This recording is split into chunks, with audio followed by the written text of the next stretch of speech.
नमस्कार। मो मनोरमा मिश्र नीलाद्रि विहार भुवनेश्वर। मोर कवितार शीर्षक दुख और सुख।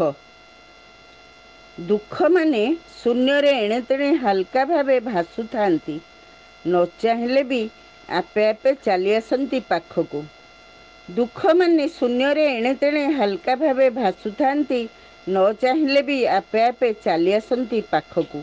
दुख को किए बा चाहे जे, दुख को किए बा चाहे जे, थरे किंतु दुख पाखकू आसीगले आपणार परी एमिति जड़ेई धरे जे छड़ेइबाकू समय नियंट पड़े एवं एवं शेषरे ताकू आदरी नेबाकू हुए खूब नाचार भावे।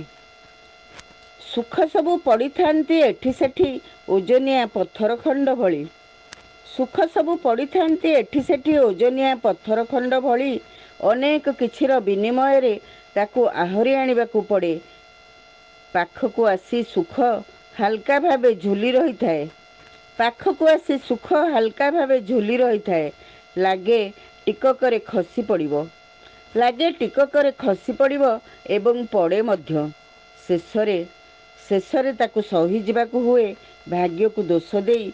शेषरे ताकू सही जिबाकू हुए भाग्यकू दोष देई। धन्यवाद।